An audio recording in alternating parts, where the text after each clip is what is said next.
Pol Pot. Menteri ini tulis surat sendiri. Ada orang yang kata surat itu ditulis oleh Tan Sri Shafie. But it doesn't matter. The letter was written. Ditulis tanpa pengetahuan Ketua Polis Negara.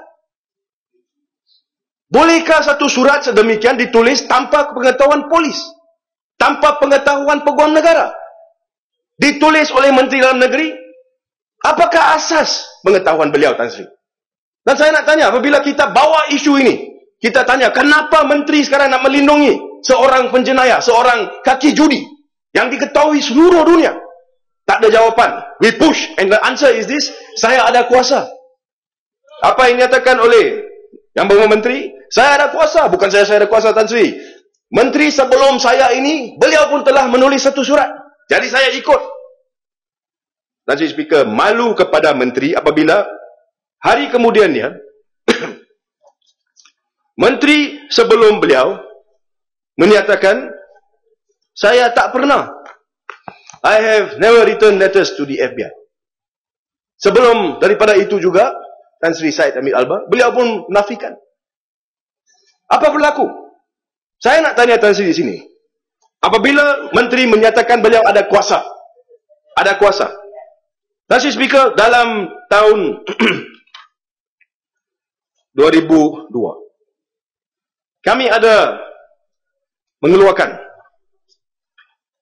we passed satu bil di mana kita ada persetujuan mutual assistance dengan negara-negara lain. Ianya dikenali sebagai Mutual Assistance in Criminal Matters Act 2002. Saya nak baca, Tan Sri Speaker, Section 18 dan Section 19. Dalam akta ini disenaraikan negara-negara yang menjadi pihak kepada persefahaman ini. In other words, for international reasons, kita nak maklumat daripada negara-negara luar, kita ada akta ini.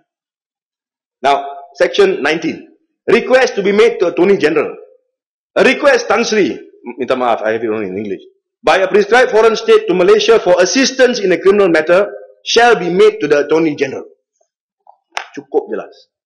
Section 18 juga menyatakan, kalau bukan disenaraikan, if it's a country that's not in the list, even there it has to go through the Attorney General. Saya nak tanya Tan Sri Ghani Patel, kenapa diam sangat? Adakah peguam negara tahu berkenaan dengan surat ini?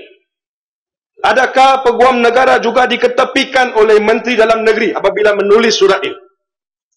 Menteri Dalam Negeri juga menyatakan bahawa Kabinet tahu berkenaan dengan surat ini. Tapi ada menteri-menteri lain dalam Kabinet menyatakan kita tak tahu. Sebenarnya kita diberitahu, dimaklum selepas isu ini berlaku.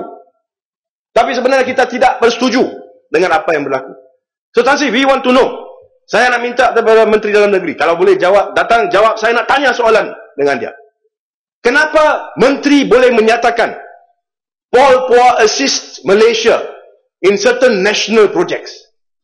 Tan Sri Speaker, kalau ada orang bantu Malaysia dalam national projects, those matters are secrets, official secret act.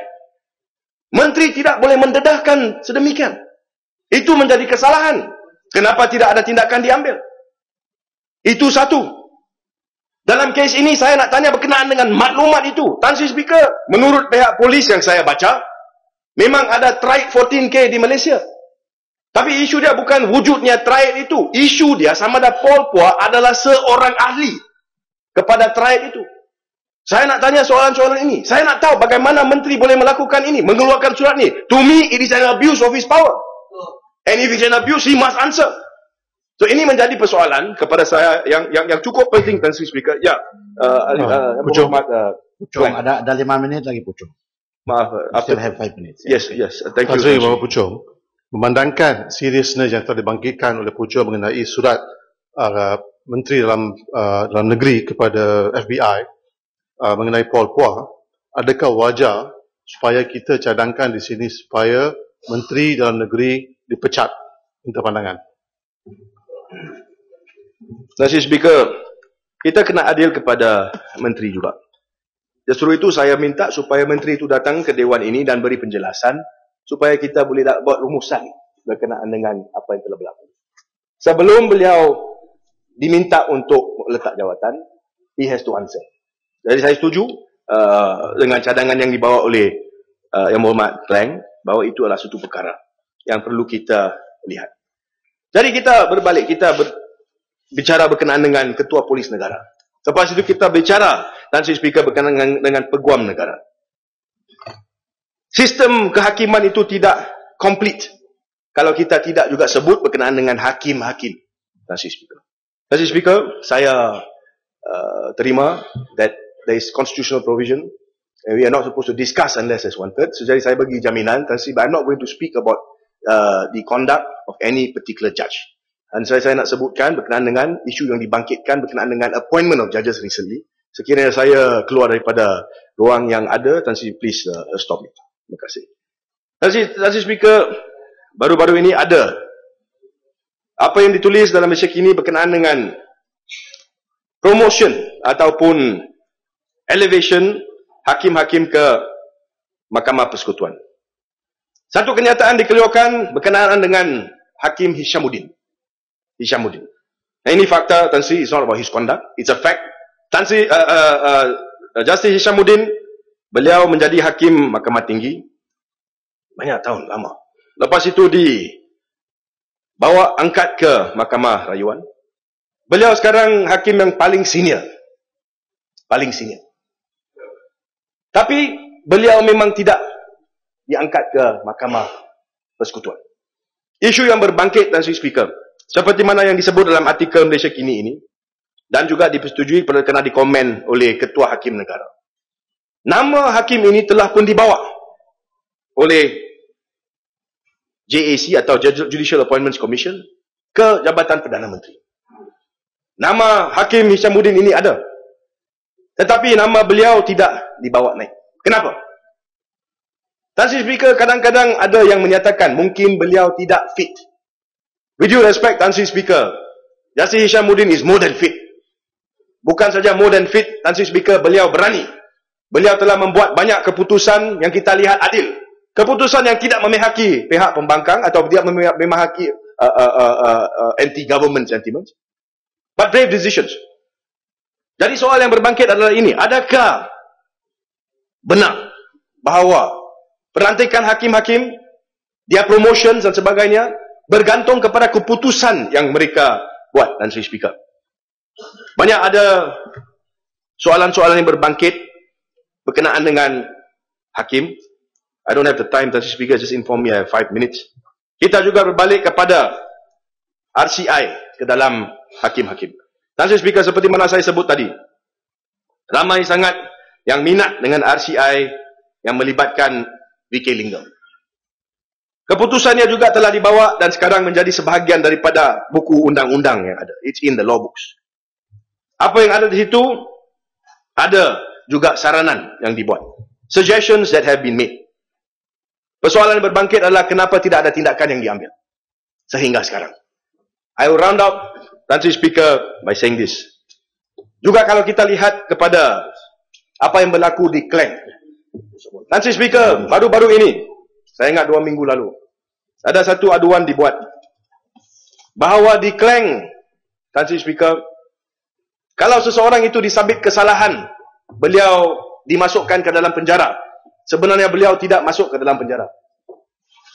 Jadi kalau magistrate menghukum, menyabitkan seorang dengan kesalahan dan diberi hukuman 6 bulan misalnya, beliau turun ke balai polis dan di situ beliau keluar terus masuk kereta balik rumah. This has been going on for years. Ada persepakatan yang dibuat di antara pihak-pihak yang menjaga lokap di situ.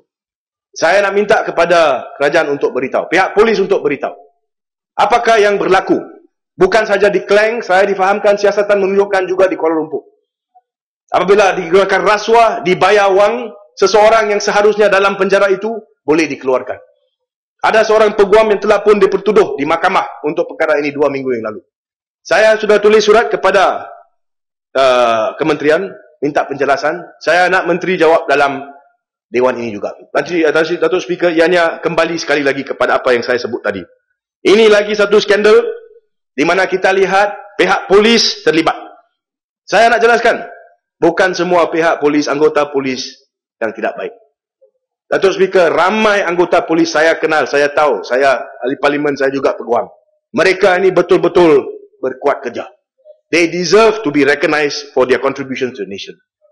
So it's not a general statement. Tapi mereka-mereka yang sering pecah undang-undang, yang sering lakukan yang mereka nak, khususnya ketua polis negara ini, tindakan perlu diambil dan kita perlu tegas dengan dia. Again, in this Dewan, I say to the Ketua Polis Negara, remember your place. As members of parliament, we will continue to speak up. Dan kalau perlu diberitahu bahawa beliau salah, kita akan tetap beritahu beliau. Terima kasih. Yang Amat Sepitang.